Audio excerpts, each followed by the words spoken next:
So, welcome to another episode. Today we have Dennis Meador on the show, who is the CEO and founder of the Legal Podcast Network.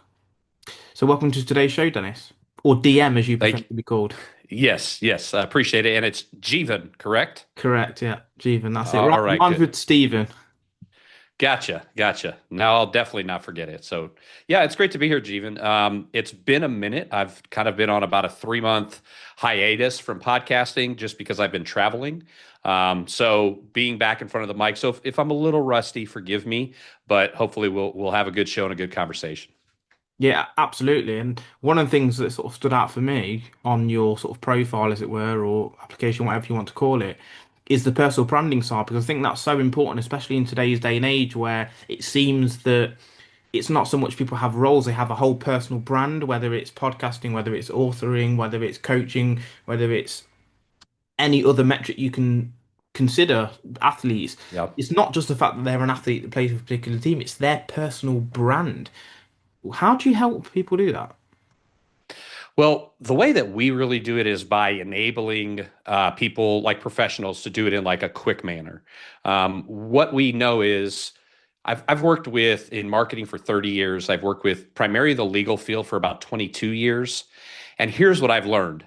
They don't Professionals don't get excited when you say, okay, now here's another thing. You got to have a website. Now you got to do social media. Now you got to do, now you got to have a personal brand. They're not all jumping up and down with joy when they find out that they need to now come in and do another thing. So what I've tried to do is take what professionals do best, which is pretty much talking about themselves, about what they do, about how they help people, and we harness that time and then multiply it. And it's nothing, in my opinion, super revolutionary in the fact that people have been doing what's called stacking content for 5, 7, 10 years.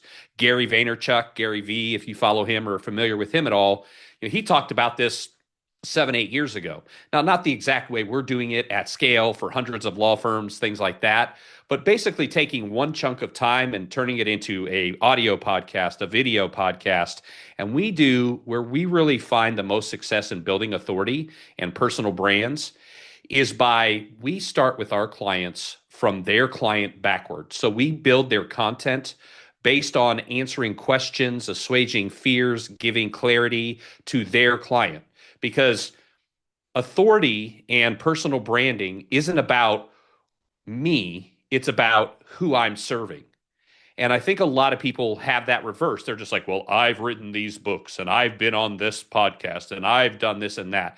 That sort of stuff should speak for itself. When you're in front of a microphone, in front of a camera, in front of a client, you shouldn't be talking about you. You should be talking about them. So that is the focus that we have because I've heard for decades attorneys say, well, if I can just get them in the office in front of me, I'm going to get 80% of those people as a client. Yet that same attorney doesn't realize, or professional, that over 80% of people solely use the internet to make their buying decisions now. And so they have to reflect who they are offline, online, in order to differentiate themselves and establish their brand and establish authority. So that's what we try to do is do it in a very low friction way where they just show up, talk about things they've already talked about, they've prepped a few minutes for, and then we take and we multiply that time out through the different things that we do with the content. I mean, that's a real good summary, actually, because there's a few key points that you mentioned there. One is that most people want a get rich quick scheme. They don't want to have to do multiple things and say, oh, I have to do this as well. I have to do this as well. I have to do this just to get to my end goal of X, Y, and Z. So I think that's really important. What you've said there is that it's a mindset thing that people want Mhm. to try and get to the end goal with doing less, and sometimes we have to do more things in order to get there. And I think so that was a really good point. The other one, and I'm a real advocate for this as well. It's not always about me, me, me. Oh, we've got a great company that's been founded since 1975. We do all of this natural sourcing. Right. How does it affect me? What does it mean for my, how does it Exactly. affect my cost? How does it affect my health? Why should I go to you rather than someone else? What's the net benefit to me? And I think that's a really fantastic point you've made there as well, because most people don't do that. They're like, oh, we've been a great company for this long. Especially with sales, you see salesmen do it all the time. They come in, Hmm. their clipboard and their suit and tie. Can I tell you about our company? And at the end, you don't even realize how they can actually help you. I think what you've really sort of suggested there is that we need to focus on the end client, the end customer, and reverse engineer that to a position of how can we then maximize what we have got across multiple platforms where we're not doing excess work. Is that fair to say? Yes, absolutely. And like you mentioned sales. It's kind of like within my company. So I'm always like we're about 18 months since launch. We've already launched 2.0. I'm constantly tweaking. I told you in the green room before we started, I went from when we first launched, it was one podcast gets you three pieces of content and 1 to 2 pages of content on your website, three pieces of like social content. You can post it. We'll post it for you on up to five. So it's like basically 17 actions for one podcast. Now, when we launched 2.0, because of AI, because of systemization and SOPs internally, we now do 30 pieces of content for every podcast that we will place on up to 10 different outlets. And so now we've gone from, and then we do 2 to 4 pages of content. So we've gone from 17 deliverables on top of the podcast and the editing and all the other fun stuff that we do. That's just the core product. We went from 15 to 20 deliverables to 300 plus deliverables, same pricing, same concept. So when that happened, as we've been adding pieces to our process and to our product, my sales team, their close percentage started diving. And I just went into him and I said, guys, I don't even have to listen. I know what you're doing. You're feature dumping on potential clients instead of listening to them, listening to their problems, and then showing them how our solution is an answer to their problems. As soon as they said, you're right, within a week, we went from like creeping down to like 25-30% back up to a 50 to 70% close rate, double, almost tripled the close rate with these two individuals. And why? Because they were focused on what we do, who we are, what we can accomplish, instead of saying, what do you need? Where are you at? What are you trying to accomplish? So I think that's, in my mind, a perfect day-to-day illustration that even a company that literally thrives on personal brand and authoritative positioning and building backwards from the client, at times we can lose focus on that very core ethos of what we do for our clients. Yeah, 100%. And the example I use, very similar to yours, is the car showroom. You're the car salesman, someone walks in and you know that you've got this car here that's going to make you the most commission. Most sales guys, oh, you should check out this car. It's great. It's got this air conditioning and a brand new head unit and it goes 0 to 60 in 4.5 seconds and all these sort of, as you said, feature dump. But not once do they ask the person, well, do you want it for just yourself? Have you got a family? Have you got dogs? Right. These sort of questions that qualify what it is you're after. You want petrol or diesel? Do you want electric? Do you need a large boot, small boot? What sort of range or mileage or miles per gallon do you want? Are you after efficiency or are you after to speed and performance? And once you do that, you start to narrow down what sort of brands, etc., they want. And I think that's really good what you said there. Don't feature dump. Actually try and understand the client's story, what it is they want to accomplish. Because once you do that, then they've given you that solution, the need for a solution essentially. Yeah, absolutely. And then they don't come away with the question in their mind, okay, but how does this help me? Because you've literally tailored the conversation to their needs and their wants. So you're not spending a bunch of time and they're thinking, okay, that's nice, but what do I care? Well, you're literally pinpointing, okay, this is the problem. Here's how I'm solving it. This is the problem. Here's how I've solved it for other people. Here's the type of results we've seen with this sort of problem. And so again, that is what I call authoritative positioning. It's positioning yourself in a way that when people come to you, they're seeing you as the solution to their needs. And what that does is it allows you to drill down on a specific client. Because I always say, if you help everybody, you're not going to be able to help anybody. That's why we started as the Legal Podcast Network. Now we are getting ready to launch like authority podcast and expert podcast just because so many people have come to us and said, I want what you're doing, but I'm not a lawyer. Can you help me? And we do still have some of those come on occasionally, but if we had a system that was more built for them to be able to do that. But again, with authoritative positioning and building a personal brand, you're trying to put yourself in that place where, as people get to a place of frustration, as they get to that research phase, you're the person answering questions, assuaging fears, bringing clarity, so that when they're ready to act, instead of acting and treating you as a commodity, right? Because if everything else is the same, the only difference will be price. So you have to differentiate yourself from the myriad of competitors. And in the US, legal is a very competitive industry. We have 4 million attorneys. We have 400,000 law firms. 360,000 of them have 10 attorneys or less. So, I mean, you think about that. You've got thousands of law firms serving one community, especially a larger community. So if I say I need just a divorce lawyer, well, that's vastly different than saying, man, I've got assets. I've got 3 kids. I want the boat. I want to make sure that, so how do I make sure I do these things? And then if that same attorney or whatever, again, you can apply this to different things.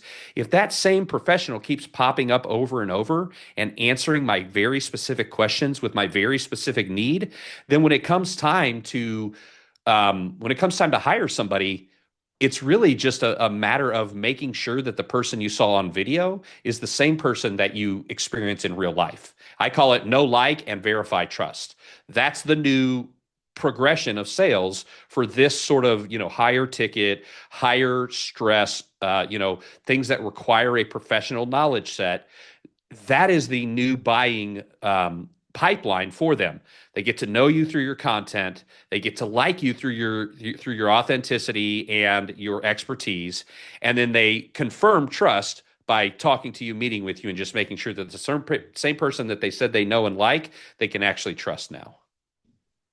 Let's play devil's advocate for a second, because I totally understand the premise, and we sort of agreed on a lot of those points. But then on the flip side, if you're sort of waiting to get the hot button, as it were, from the client of what it is they're after, how then do you build a brand from this end when you're unsure about the sort of clients that you're going to attract? Or is it a case of you sort of set up your stall of I'm a divorce lawyer, I'm this, I'm that, and start attracting the sort of warm leads, as it were, and then from there it's more of a case of closing that deal specific to them? I would say it's definitely the second. So you have to drill down and know who you are, and you have to know who your client is. And although I do work with newer firms, really where I've seen we could be of the most help is somebody that's 5, 7, 10 years minimum into it, maybe 20 years into it.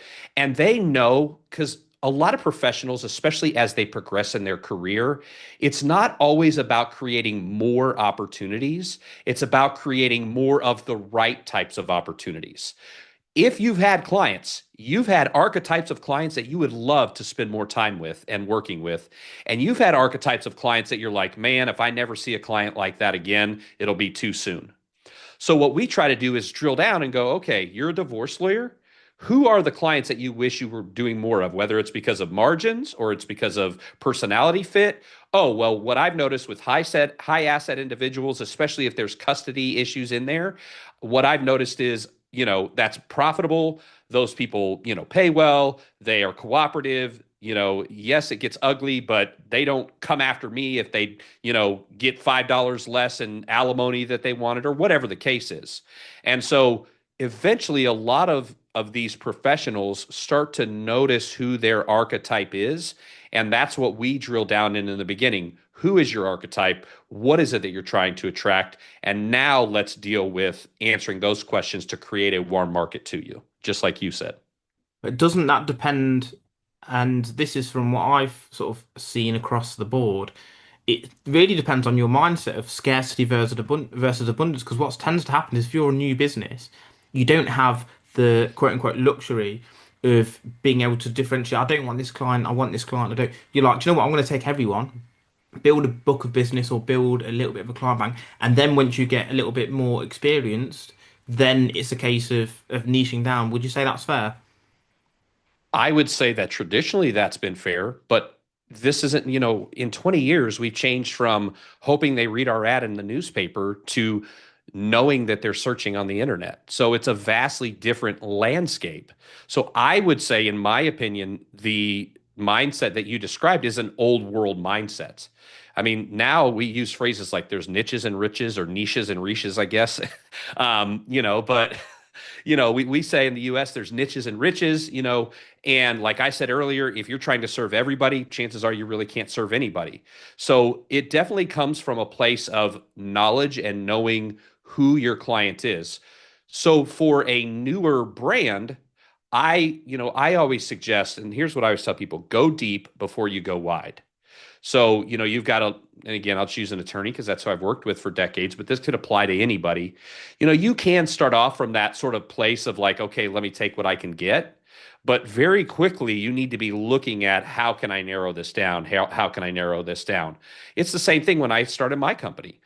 I started with a narrow point of view, but then other opportunities started opening up because originally I had 250 markets. I figured if we could have 10 attorneys of different kinds, and we have like 15 like practice areas that generally work with us, but if I could have roughly 10 in each of these 250 markets, we would be in a very good place, 2,500 clients. So that was my original thought. But then I started having people come to me that were like, "Listen, I'm a tariff lawyer who talks about border compliance. Can you help me?" And I was just like, I mean, I think the principle would work well. So yeah, let's work with you. And then we start, those are some of our biggest, success case studies is those very niche national attorneys. And what we saw is they went from regionally referred to nationally known for these very specific issues. Same thing, I started having people come to me that were not lawyers, but they served lawyers.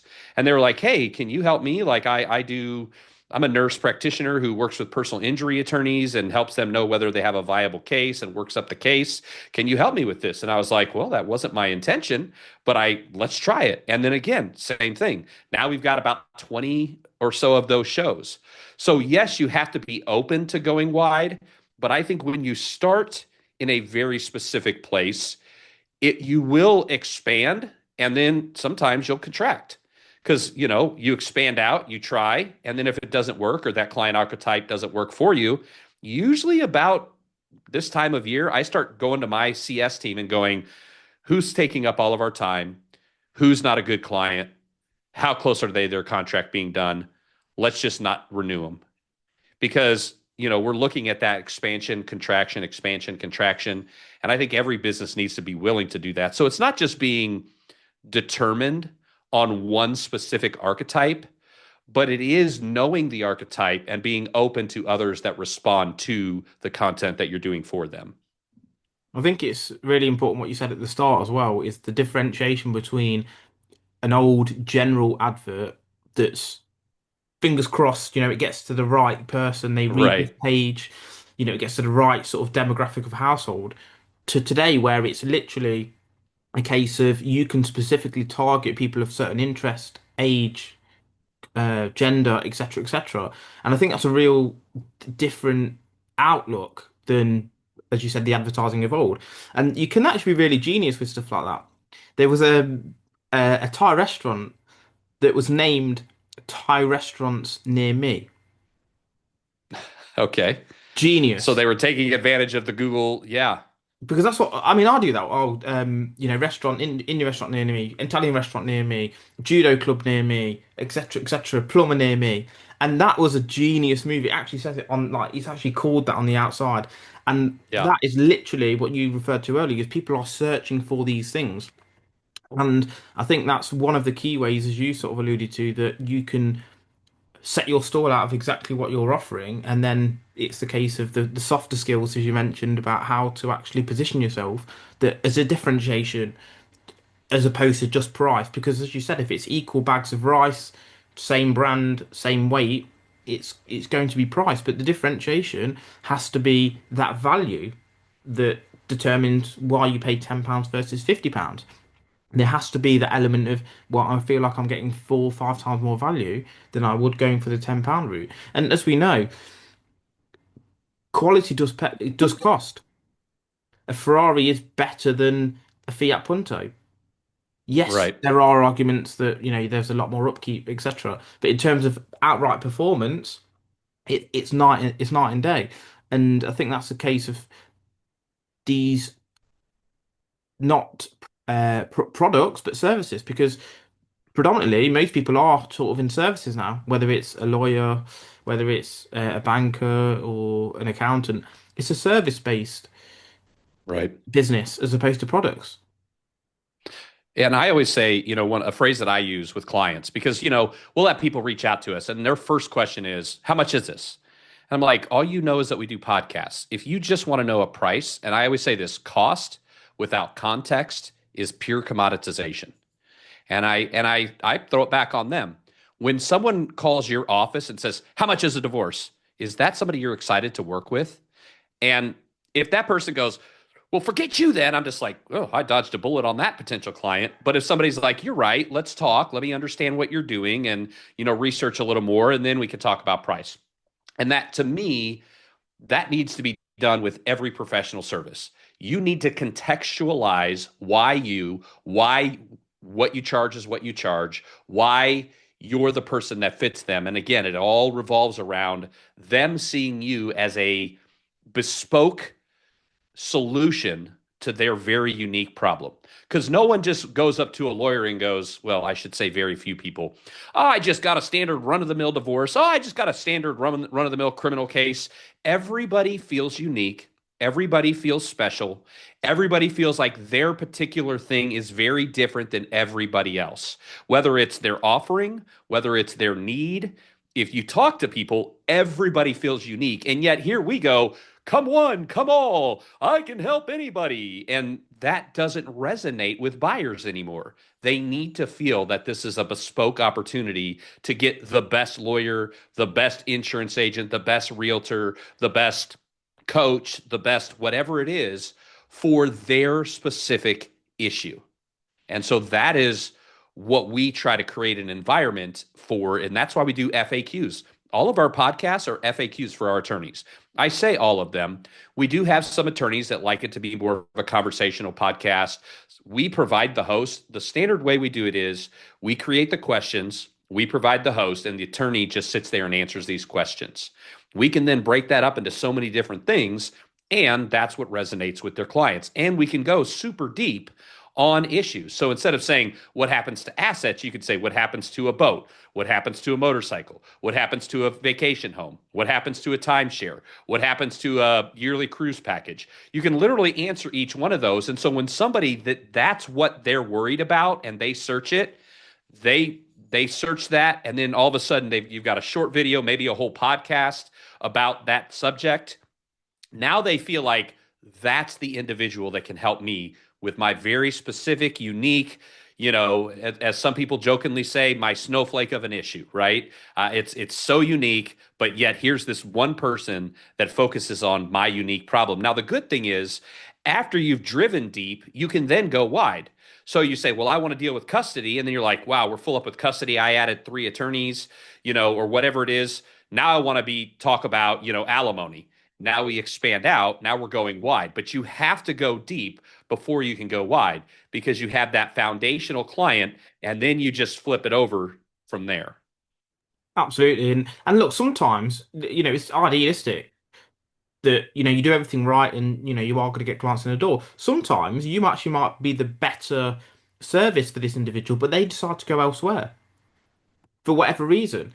And that Mm-hmm. sometimes you maybe just don't get on with the person or whatever. But again, you're trying to minimize that slippage, that potential slippage by doing the right things, by positioning yourself in the right way, by being approachable, etc., etc., etc. And I like the point you made about the cost thing. If it's just about the cost, then you're not really bothered as to what it is you're doing. One of the things that we were always told with sales is to discuss price at the end once you've built the value. And for most people, especially in services, unless they don't like it, they're not going to pay anything. It's not like a t-shirt where Right. you buy it and then return it and then you get your money back. The exchange value happens sort of at the point that you buy the buy the t-shirt. With services, it's more that you show what you can deliver, and then there's an exchange of money at the end. So it's a slightly different process, and because it's client focused, it has to, as you said, as you alluded to many times earlier, it has to speak to their problem, and it has to be the whole solution. Well, and the other thing is, I talk to clients about time saving. So take an attorney who's just like, and again, just I work with attorneys, but take anything. Let's say your hourly rate is roughly $300 an hour. And you're like, well, oh, I don't do marketing. I just buy leads. Oh, okay. What is your conversion rate on leads? Well, it's 5%. Okay. So you have to meet with 20 people to get one client. How long is your average consult? Oh, 30 minutes. So it takes you 10 hours of work to get one client. What if your conversion rate, what if you paid twice as much for the leads, but you converted at 4 times the rate? Your actual cost of acquisition would go down exponentially. So if you're it costs you $3,000 to get one client, essentially at a 5% conversion rate. But if you're at a 20% conversion rate, now you're doing 2.5 hours. Now you're paying 750. So you're paying $750 instead of $3,000 to get a client. And so, like, sometimes this sort of marketing is more than just filling your pipeline with better clients, but it's also about being smart with your own time as a business owner. If I am front loading, like you said, and filtering by saying, yeah, if you feel this way or this is where you are, I'm probably not the attorney for you. If you're searching around and you want to use LegalZoom and get the cheapest divorce possible, I'm probably not the person for you. But my average client saves X amount of dollars in, long-term costs because whatever. And so again, that's another benefit to authoritative positioning, personal branding, is it's about attracting the right people to you so you're not spending a bunch of time with the wrong people. That's why, as I said before, my team converts 50 to 70% of the appointments that they meet with, not because they are good at what they do, don't get me wrong, but because we front load in what we're doing. Hey, if you're a lawyer, if you want to differentiate yourself, if you're willing to give some time in front of a camera, if you want to make sure that, and all the things that we talk about, when they come to us, they've already, in their mind, they're just like, okay, I know this, I like this. What do I need to do from here? And then it's just an issue of sitting down with them and explaining the process and making sure it's a full fit all the way around. Yeah, people don't understand the whole time thing.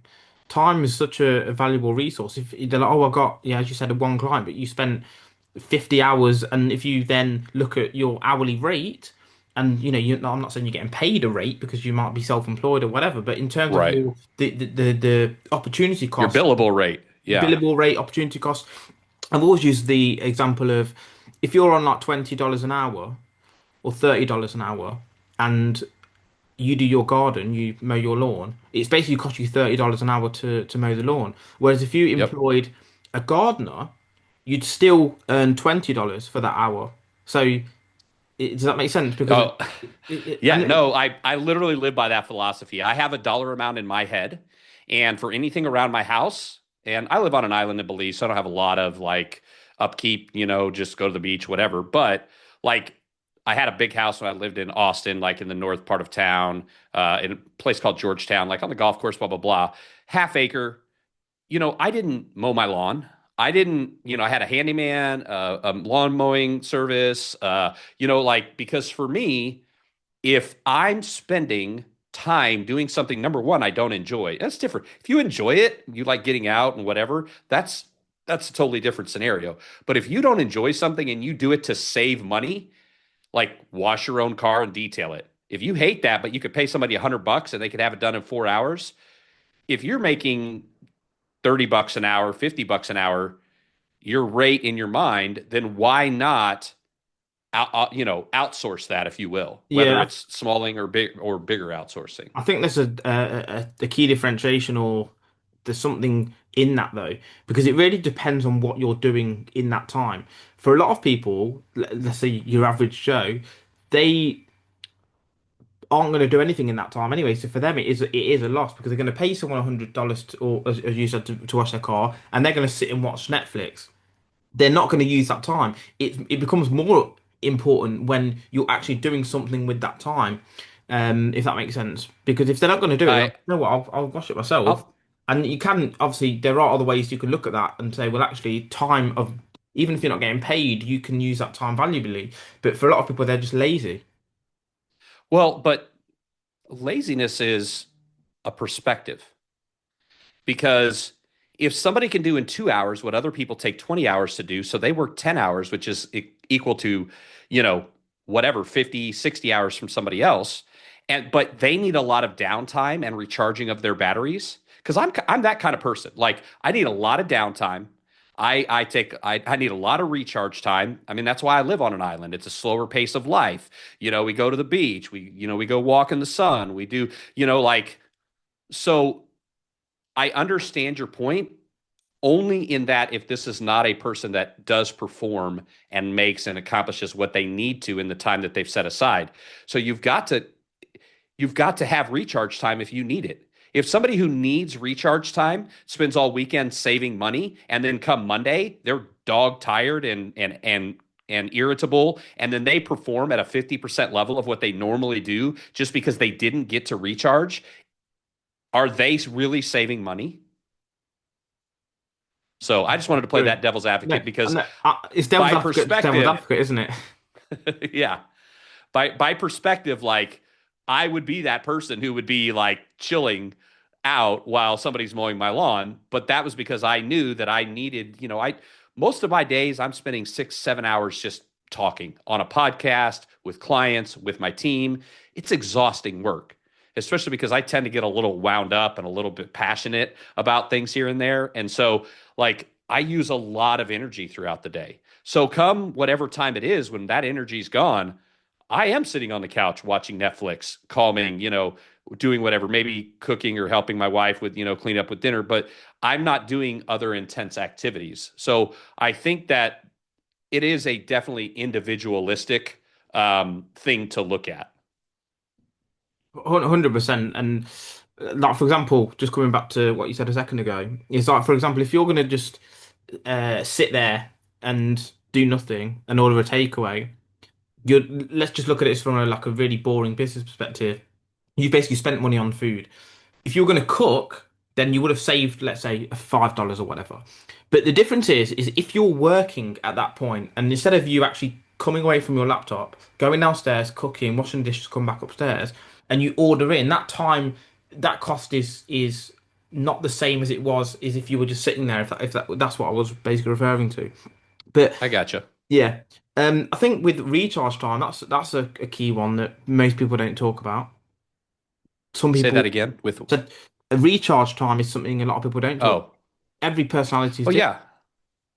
Well, and that, I mean, I learned the hard way. I was a early, like I got married at 19. I pastored a church at 18. I had my first business at like 21.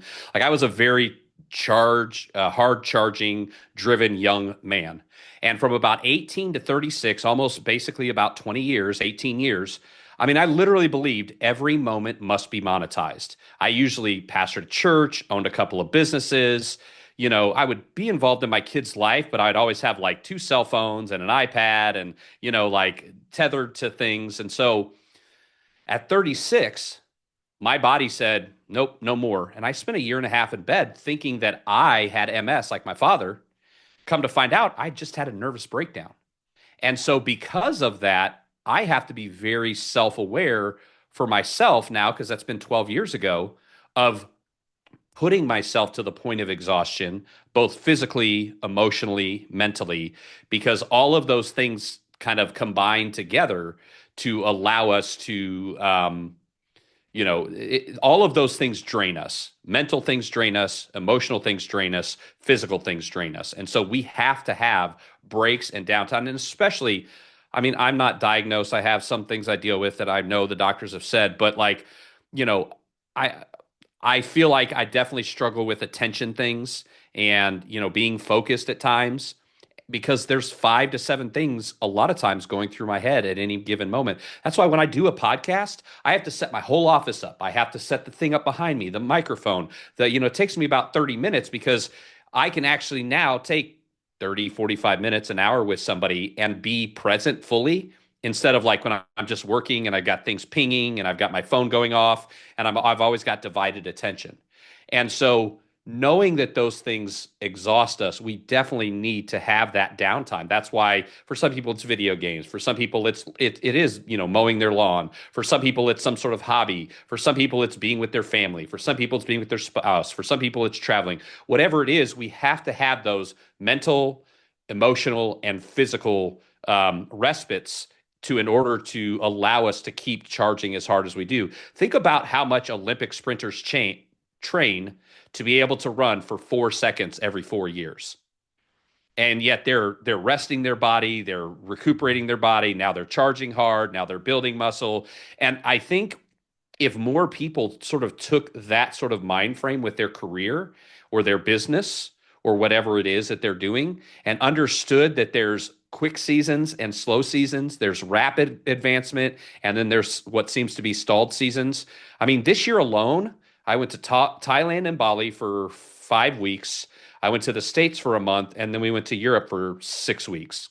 So I had almost 4 months this year where I was quote unquote recharging. Now, what that meant was I only worked about 2, 3 hours a day and stayed in contact with my team. But that's what it takes for me to be able to continue to run at the pace that I have to run when I do need to run. Yeah, I mean it's difficult because for me there's two types of people, and it's probably not just two, but as in I'm going to use two examples. One is that have you seen those sort of Chinese towels that come in like a really small Oh plastic yeah, yeah, bag? and you add water and they kind of come out. Yeah, and they Yes. open up really quick. That's how people want success. They pour a little water on it, boom, it just explodes instantly, and they're the next Jeff Bezos or whoever. How Right. it really works is bamboo, typically. You plant it and it doesn't do anything for 5 years. Then after 5 years of solid work, then it shoots up all at once. And I think that's the key discrepancy that people don't understand is that in that years one, two, three, four, and five, nothing's happening. Not all. I mean, obviously, in some instances it is, but for some things, a lot of slow burners. You are building, as you said, your personal brand, which doesn't happen over a week or 2 weeks. Like some of the solicitors or attorneys that you're dealing with, they are already, as you said, national brands, and you're then taking it to the next level versus someone who's just starting off. I'm sure that your strategy would be very different for those two people, I'm guessing. Exactly, exactly. We have what we call legacy clients that we're just sharing their legacy with the world. I have a meeting with a guy today. He's a PI attorney, and we do a FAQ style show for him to get clients. But then I noticed because he did a video testimonial for my company, and he was like, "Yeah, I really do this to help other PI attorneys. I didn't really have a mentor, so I really felt like if I could do this." And then I noticed this last weekend on LinkedIn, he went to like the Ohio Injury Attorneys Association and taught them how to file some sort of motion thing that helps whatever. I'm not a lawyer, so I can't get too deep into that stuff. But I'm meeting with him today to say, hey, why isn't your show called The PI Mentor? And it's targeting younger PI attorneys as a show, because that's really what you're trying to do now is you're trying to build a legacy brand on top of the 30 years of injury work that you've done to establish yourself in your own market. Why are you using me to establish your market, which maybe you want that presence, but you're also out of the side of your mouth saying I'm doing this to mentor. So that's what I call a legacy show. They're trying to build, again, I've talked to a lot of attorneys. I remember, and we didn't end up bringing him on. He verbally said he wanted to do it, and then I just didn't chase him down because he required a lot of chasing. But there was a guy who was Snoop Dogg's attorney back when he like got charged with murder or something major back like 15, 20 years ago. Older guy, criminal defense lawyer. And I talked to him like 4 or 5 times. This is like right when I was starting out. I was selling the product myself. And I was like, listen, we're not going to have a show about you talking about how you help with DUIs. That doesn't make sense. We're going to just tell these awesome stories of all these celebrities and people and trials and things that you talk about in magazines, but we're establishing your legacy. So personal brand building, yeah, if you're 25 and you've tried 4 cases and you just hung your shingle, you shouldn't be doing a legacy podcast. You should be doing a, hey, I'm sharp. I'm at the edge of technology. I know what's going on. I know up to date. I can help you with today's modern methods. If you're on the other side of that spectrum and you've been around for 40, 50 years, then you need to say, hey, I've done this. I've been there. Here's some situations like where I've helped, and here's what other attorneys can learn from me. Because who doesn't want the professor to be their lawyer, or the professor to be their, whatever it is, their expert in their life? So there's advantages to both of those types of positionings, but they're different types of personal branding. And that's where what we do is we look at client profile, what we call the brand profile. And that's basically who the attorney is and how we're going to position them to be an expert. And then jurisdictional profile. Because, if you say, I will only want to work with billionaires for divorce, but you're in, 5 rural Mississippi counties in the United States, which is one of the poorest states there is, like, you can say that your client archetype is this, but your jurisdictional profile doesn't allow for that. So now we've got to have a real conversation. So those are 3 pieces to a brand profile, or a brand, a personal brand is, your jurisdiction, what I call jurisdictional, or really just who it is that you're serving, and then who you are, and then who your client is, where it is, where you're serving, who you are, and who you're serving. To simplify it a little bit. Absolutely. You mentioned sort of, without using the word, like social proofing. Obviously, if you say, "Look, I'm Snoop Dogg's employee," and got him off murder or whatever, and whether or not he did it, that's completely separate. You automatically think, "Jesus, I want to work with this Exactly. guy." Social proof. And then the other thing you mentioned, I think is really important, is the jurisdiction side rather, because the game has changed, I think, massively. If you think back, I don't know how many, 100 years or whatever, there was a village, and I'm going to use maybe professions that weren't necessarily around at the time, but it just illustrates a point. You would have a builder for that particular village. You'd have an accountant, a tax guy, a butcher's, and they would basically be in that jurisdiction, and they would serve that sort of village of people, and they would all have their trade. Maybe there was two of the same trade or whatever. Now it's global. You could go and find the best coach or best whoever in a different country that can offer you a service. So I think now the challenge is a lot more competitive than it was when it was just a very local competitive Well, let me ask you local this. competitors, if that makes sense. Would you rather be one of two serving 2,000, or would you rather be one of 1,000 serving 2 billion? One of 1,000 serving 2 billion, or Or one of two serving 2,000? 1,000, probably the one of two. I know Well, I mean, the maths is not I think right, but is in if you're serving a small pot and there's only two, there's only 2 people to go to. Whereas if it's 1,000, I know this might be a larger but I just base. here's what I mean by 2,000 population, not 2,000 active needs, right? 2,000 So actually. if you Okay, have, okay. yeah, so basically, with any given sort of knowledge product, or whatever you want to call it, expertise product, 1 to 2% of any given market is an active need for it. That's kind of the numbers that I've always heard in marketing. So if you think about it that way, 1 to 2% of 2,000 is 20 to 40 people, versus for 2 people. So you're looking at a 1 to 20 ratio. Whereas, one of 1,000 versus a billion, you're looking at a million. So you see what I'm saying? If you put the numbers down, there's a lot more opportunities. But here's the difference that I believe. First of all, you've got to look at attorneys. They're not globally, a lot of these professions that are knowledge workers, it's very specific to their market, whether it be the state, whether it even be just the jurisdiction. And that's where the expertise comes in. One of the things that I talk to my clients about is sometimes your expertise isn't hanging on the wall. It's the fact that you've been in and out of the courtrooms in your jurisdiction that you serve. You know which judge you want what types of cases in front of. You know which other law firms are going to be tougher to go against and they're going to file a billion motions and drag this out versus quicker to settle or whatever it is. So there's that, that intimate knowledge of the local place. And I've always said this, and I said this before social kind of became a real huge thing. The smaller the internet gets, the bigger it will be. And so what social did is it allowed us to niche down according to our preferences. What AI is going to do is allow us to niche down according to our specific issue. And that's what AI is doing. It just answers the question. It cites, three or four things. It brings it to you, one simple answer. So now people don't go into ChatGPT and put divorce lawyer Atlanta. They say, I'm looking for a divorce lawyer who focuses on working with men and who does a lot with custody with multiple children, and especially if the mother has a background with, drugs and alcohol. And then all of a sudden, a podcast pops up in their market where a guy or a woman is saying, yeah, I work a lot with, with people who their spouse has addiction issues, and I help them get custody, through the process of divorce. So that's why I say the internet is continuing to get smaller, and that's why it keeps getting bigger. Because the more we feel like it's individualized to us, and again, social allowed us to be individualized by preferences. AI and what's happening is allowing it to be customized by our needs.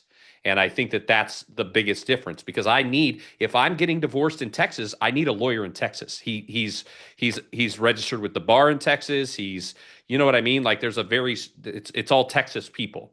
And even though we're all doing Zoom and stuff like that, and I don't have a problem with that. Like my lawyer, my corporate lawyer, he's in Hawaii, and I'm in Belize.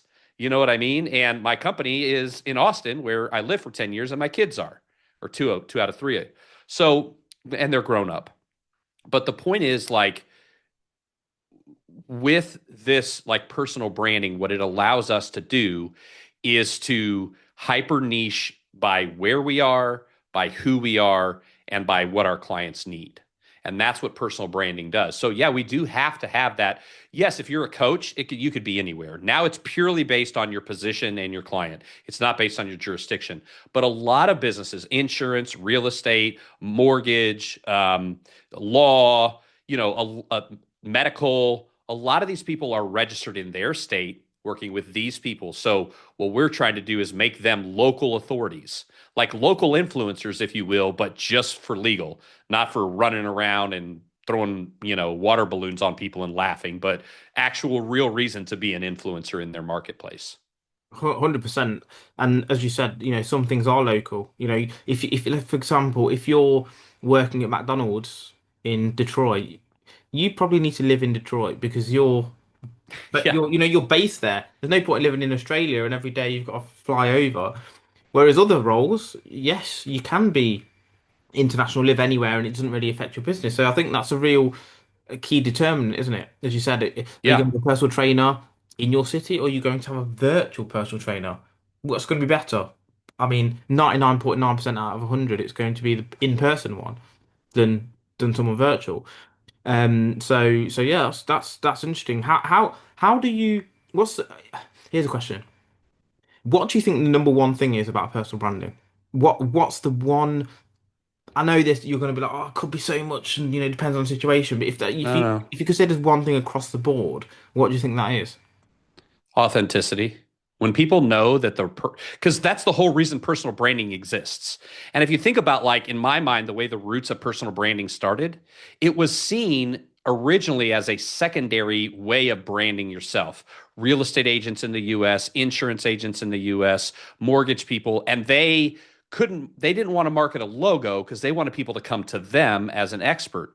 But then you had people like Gary Vee, like Richard Branson, like these people who basically realized, wait a minute, brand doesn't just scale on a local personal level. It also scales on a national level. And then when people started seeing it scale on a national/international level, then they started saying, well, maybe I should do this on a local level, right? The stigma of a personal brand stopped being there because we started seeing national and international, especially in tech. Like I said, Gary Vaynerchuk and a lot of, Steve Jobs. Just we've seen that over the last 20 years or so, that switch up from personal brand being a cheaper way to market to personal brand being the essential way to market. So authenticity above all else. And what does authenticity mean? I mean, sometimes it just means being comfortable in front of a camera. And what does that mean, for anybody or everybody? So I think if you can learn to be authentic, you're going to get miles ahead of somebody who has more expertise, but just doesn't come across real in their personal brand. So that's the simple answer. I think, yeah, I think you're absolutely right. And to sort of go back full circle to the sales side of things, we all know those sort of 90 sleazy salesmen that would say anything just to get on with you. And people Yep. are much more alert to that now. They know if you're being fake or false, and if you're being true to yourself. Like, are we genuinely, do we genuinely think the same thing? Are we genuinely getting on, or are we not? Sometimes, the best people that you have a conversation with or have a friendship or relationship, you have actually differing opinions. One Right. might be religious, one might not be religious, but they know that they're authentic with their beliefs and they can actually have a friendship or whatever. Whereas the people that Yeah. to this person they might say they're Christian, someone else they might say that they're atheist, someone else they might say that they're Buddhist, and if they all met in a room, they'd be like, "Hey, hang on a minute, I thought the whole Spider-Man meme." Yeah. Like that, I thought you were, Christian. I thought, and that's, I think that, especially with today's day and age, where, as you said, the market is global or obviously local if it's jurisdiction, but still global within their remit.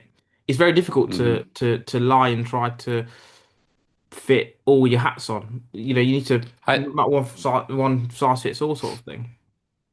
I think that's how I ended up niching down to attorneys 22 years ago because, I had a strong aversion to sales. Although I probably would say I'm like, it's innate for me.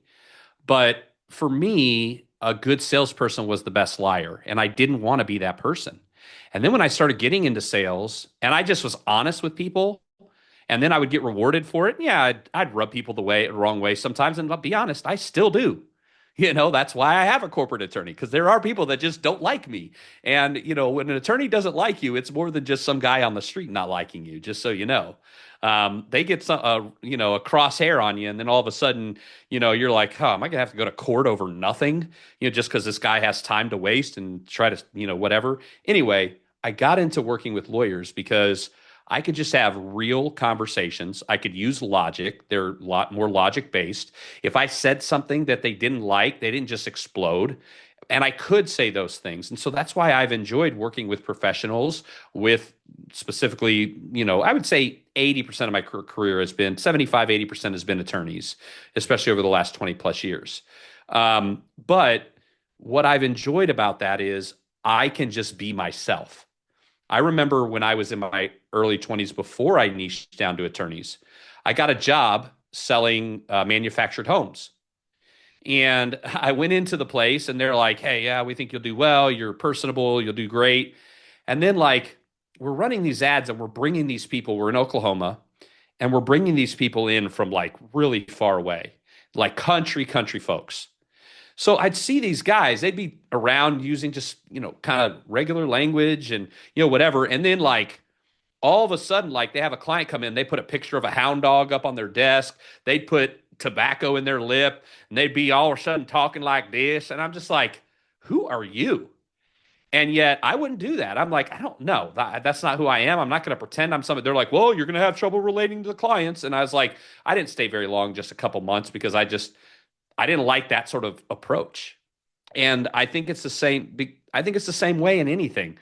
People can, like you said, they can detect it. That's why everybody talks about fake AI and, oh, we're never going to know if a video is real again or if a person's real again. It's like we could have said that about Adobe Photoshop years ago. Oh, I'll never trust a picture again. It's like we can still tell when things don't quite sit right. And I think that we need to give people, whether it's just instinctual or intellectual, we need to give them more credit than we do when we're marketing in just being honest, authentic, who we really are. and I'm not saying shove who you are into people's faces, but, and I'll give you an example of that.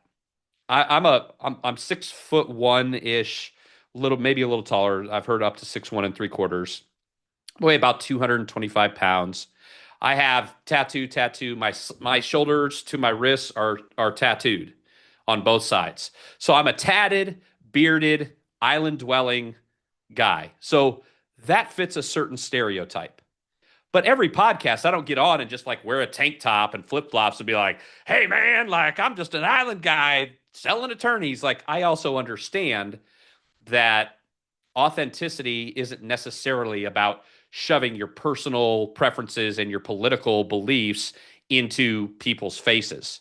It's really about just being in the moment, listening, being, like you said, truthful about what you're talking about. And I don't hide who I am out. I mean, I literally talk about it on podcasts. I mean, I have this clip that's on my LinkedIn right now from a couple days ago, and it starts off by saying, I grew up as white trash. And like that's my opener on that clip from the podcast. And it's like I had people like inbox me and be like, "Are you sure you should be saying that?" And I'm like, "It was true.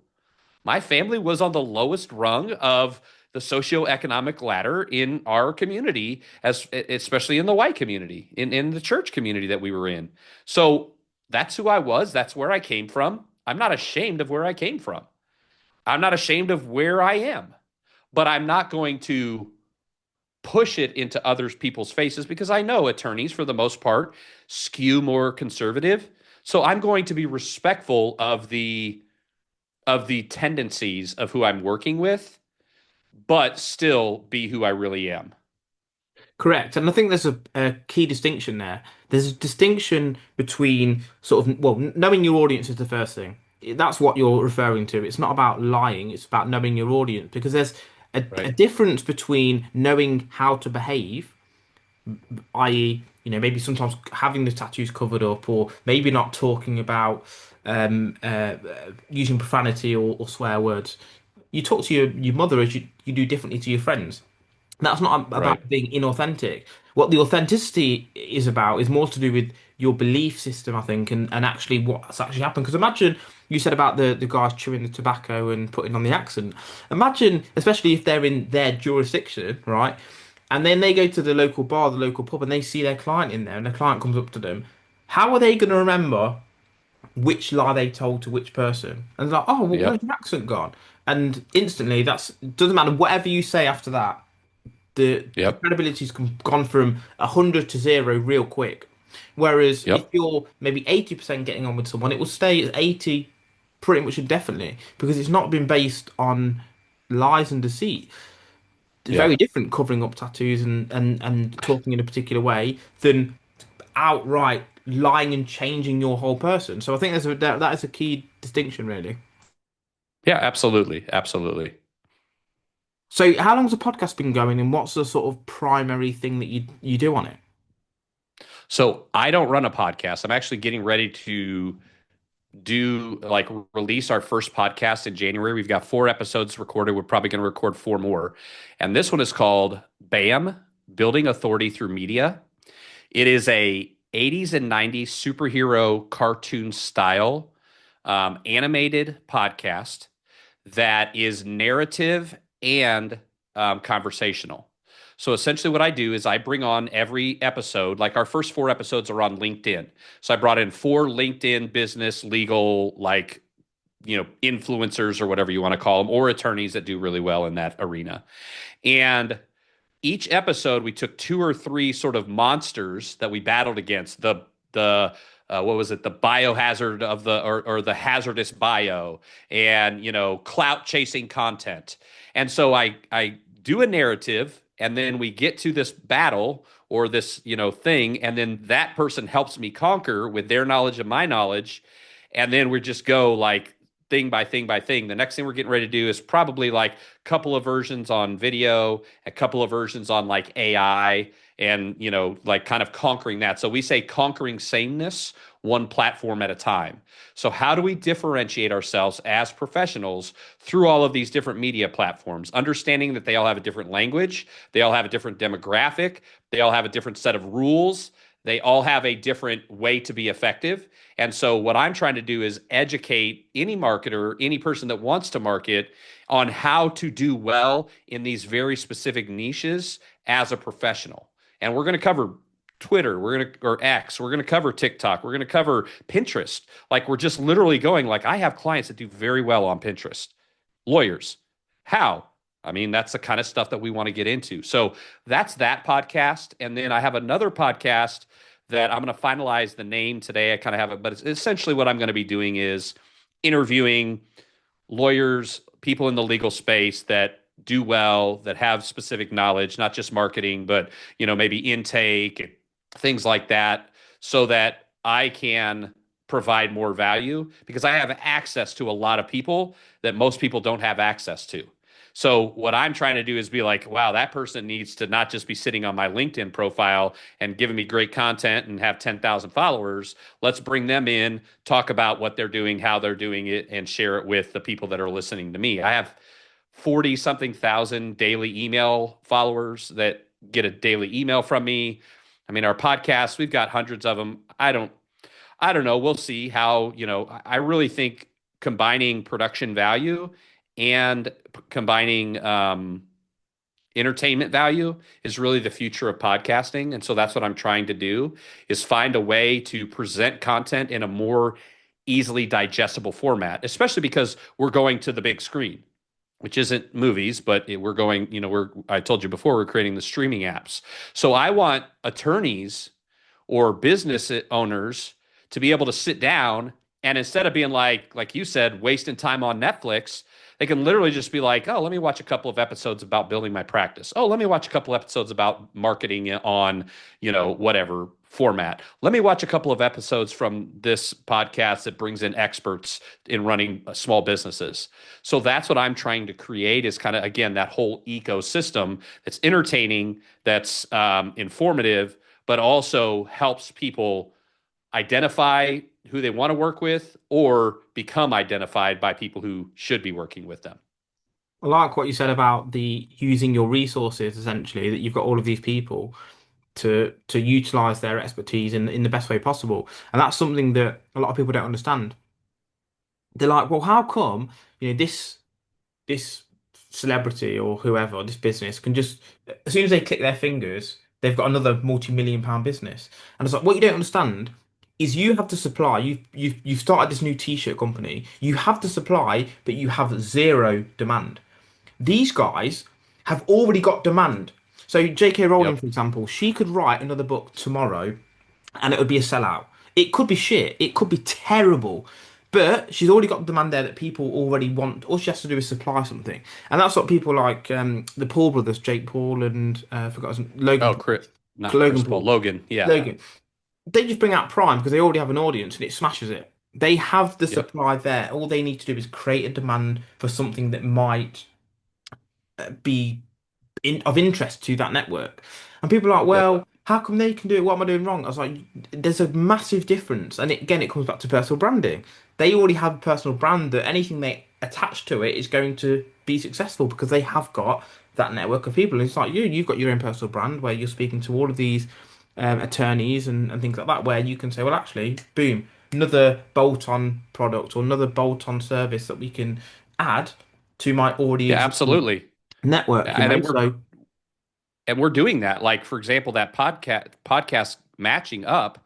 Like, if you're my client and I'm producing your show, I'm going to do it for free. But if you come to me and you're like, well, I want to be on your shows, and okay, well, here's how you register, and then we'll present you to the shows, and so that is already because I get every day people going, hey, I don't want a show with you, I already have a show, but how do I get on your shows? How do I work with your people? Or how do I be a guest? Or I want to get guests from you. So, and we just kept being like, we don't have time for that. We don't have time for that. We don't have time for that. And now we're like, okay, well, let's launch something. Let's put it in beta. Let's throw our clients in there that want to be in it. When people come to us, we can say, okay, if you want to do this, it's, $100 a month.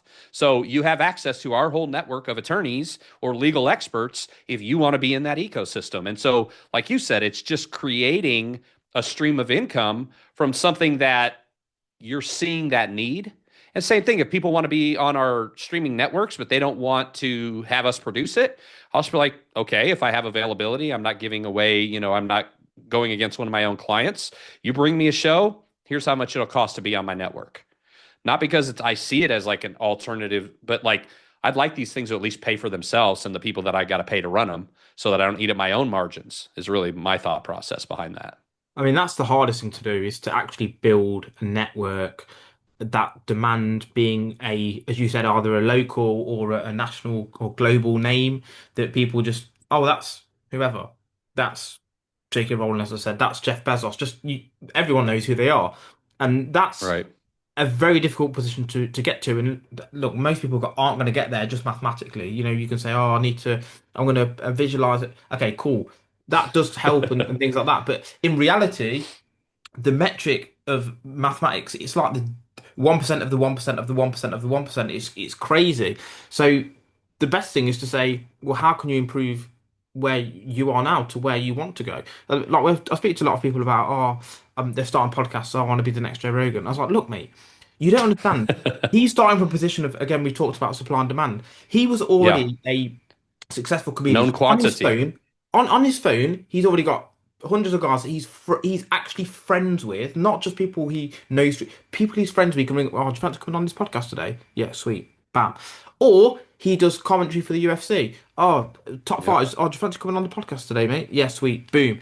You do not have access to those kind of people. The whole thing about But having a big but podcast here's the is the guests. So you need to start from this position and work up to that. Yes, I think we aren't to the tipping point yet where people are turning down podcasts, but I will say this. One of the easiest ways to initially leverage a personal brand is to create something exciting and reach out to the right people and get them to be a part. So, if I initially just said I'm going to create another podcast, like whenever I put my podcast on LinkedIn, I have all these people like, "Ooh, I want to be a cartoon. I want to be a cartoon superhero. That's really cool. I've never seen that. How do I get on your podcast?" So, although they didn't know who I am necessarily, they knew something cool that I was doing. And then they looked to see who I was. And then they're like, oh, well, this guy's respectable. Okay, how do I link up with this guy? Maybe that's the wrong terminology today, but how do I connect with this guy and, work with him? So, and now I can take those people, and because I've created something cool and different, I can take those people and I can leverage their audiences and their personal brand and leverage it into my own brand and build my own brand much quicker. And that's a shortcut in branding that I love to do. I've been doing it since forever. Is just finding people who are much more influential than they realize. Because what you don't want are people who are less influential than they think they are. Those people will be awful to work with. But the people who are more influential than they realize will often be honored when you approach them. And so it's not, and yeah, maybe that's clout chasing a little bit, but if you're providing value, that isn't clout chasing because it's an exchange. Yeah. I'm giving them a way to do something different. They go on podcasts all the time, but now how do I do this a little bit different in a way to create a demand for something that on its surface is in excess of supply, right? Which is being a guest on a podcast. If you have any important sounding name or you can tell any decent story, you can be on a podcast, right? Like go to Podmatch, tell your story, whatever. But as podcasting keeps increasing, although I just read this stat in 24, 30% less podcasts were started in 24 than 23, which what that means is more people are understanding that it's a more serious thing when they get into it. That doesn't mean everybody. Maybe it was, 30% were taking it seriously before. Now maybe it's, 50%. But at least that's better because it's going to raise the bar and it's going to not dilute the concept of podcasting. Because I set a goal this year to be on 100 podcasts. I'm at like 89. I think this is the 89th podcast I've been on this year. I have a few dozen that never even produced it. And we're like, hey, what happened? I have people that produced a podcast, did an audio file, and buried it on their website 3 pages deep, not on any major outlets. And we're like, hey, where did the podcast? Oh, here's our website link. And so that's dilution. If I was looking at podcasting as a pure branding play, and I use it as a teaching model for myself because of my public speaking background and not being able to speak in short times. Um, I would be frustrated because out of 89 that I've done, about 53 have been published. I've got about 24 to 30 that I don't even know what happened to them. And then of the ones that have been published, probably 10 of those have been published in a way that benefit nobody.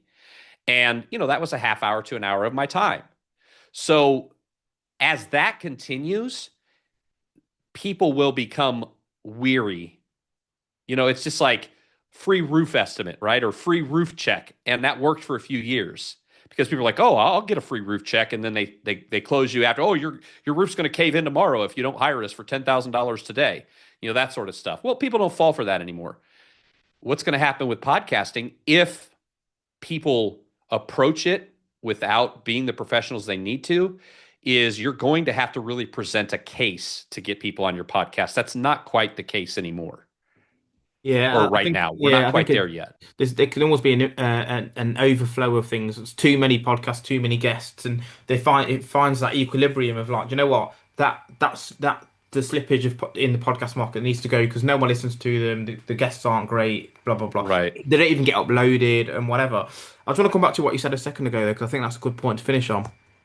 The LinkedIn example or the discrepancy between actual influence versus perceived influence, etc. Have you ever seen the film Moneyball? Yes, it's been a while, and I'm not a good person who remembers movies, but I remember the basic premise. Yeah, it's on the Yes. premise of that basically. So all of these guys with, great looks and stuff, they are worth more than their output was in terms of sporting.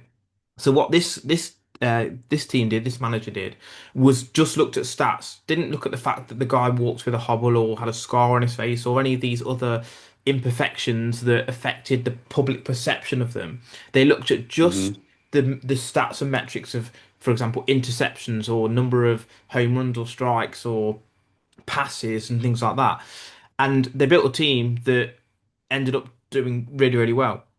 And I think that's what you're alluding to is that actually the perceived value and actual value can be so warped, goodwill, whatever you want to call it, that there is this little pocket of greatness that you can access if you know where to look and you're there at the right time, right place, and all that sort of stuff. Well, yeah, and I mean, I that is that has always been one of my like shortcuts of like jump-starting my business is just paying attention to people who have more influence than they realize, working with them, providing value to them, leveraging that relationship. And and let me say this, I don't look at people as leverage opportunities. I look at people as people. But in looking back, I see that this is what happened. So I want to clarify that just because I want it to be known that I'm not that guy that just because I hate those people. Yeah, you're not People that Machiavellian. you You're not Machiavellian. Yeah, like the people that like I literally had one guy tell me recently, I've seen you be successful. I know this business is going to be successful. And if I could just grab onto your shirt tail, I know you'll drag me to success with you. Now that was not something that I appreciated because I was like, so you just see me as a way to better your life, not as a friend, not as somebody, you know what I mean? Like that encourages you. So anyway, I think that building those relationships with those people who are underutilized, underrecognized, or just have a very specific set of expertise that your audience needs. And so you're just like, well, this person has been doing intake for 22 years. Huh. They've been a director. Oh, they just started their own business about 2 years ago. Okay. And I don't have a big following and I see them struggling, but they obviously know their stuff. And then I go to them and I go, hey, would you like to come on my podcast with attorneys? Here's the legal podcast network. This is our following. This is blah blah blah. Would you like to be on? What do you think that person's going to say? They're going to be like, yeah, heck yeah. And now I'm connecting that person with a good audience, and I'm finding for my audience things that will benefit them and provide value to them. And that's the key to good podcasting is providing value, whether it be entertainment, whether it be value to your business. If I'm providing value, and that is really, and we'll just bring this full circle, That's what personal branding is. It's finding ways to provide value to a group of people so that you endear yourself to them and do it in an authentic way. Yeah, I think that's what absolutely. personal branding is. The podcast itself needs to be of benefit. Obviously, the guest and the listeners, there has to be a benefit for everything involved within that transaction. Otherwise, it fails. Because if the guest isn't good, there's not going to be any listeners anyway. Or if the host is not good, again, there's not going to be any listeners. There has to be that whole dance together, essentially. But I just want to come back Yep. to, we'll finish on this, the Machiavellian friendship thing. Aristotle talked about three types of friendships. It was one of pleasure, the ones that you go out drinking with, ones of utility, and then real friends. And it's the utility friends that are the ones to worry about, the ones that just use you for your utility. And as you get older and more wise, you start to see those people very, very quickly. Yeah, me and my wife use an internal dialogue and we just call them sycophants. We're just like, yeah, they're sycophants. Like, we're not really interested in hanging out with them because, I'm that guy who's like, I don't like to drink a lot because I get big. Like I'll buy the whole bar shots and things like that. So I'll have people that are like, oh, DM's going to the bar. Let's go. Why? Because they know they'll get free shots. When I see those people show up, it's like, you're just here because I do free shots if I'm drinking. Now, I don't drink like once every 3 4 months that'll happen or every 6 months, but my point is this: when people just want to be in your life because of what they can gain personally, that is a big turnoff. Yeah, And 100%. I think one of the biggest things where it becomes hard is when you learn to create boundaries, because sometimes that's friends, sometimes that's family, sometimes that's people that are crucial to you individually, but yet you have to create these boundaries and say, listen, I'm not going to give you money. I'm not going to pay for your meal every time we go out because I know that you're only going to dinner with me because I always pay for the meals.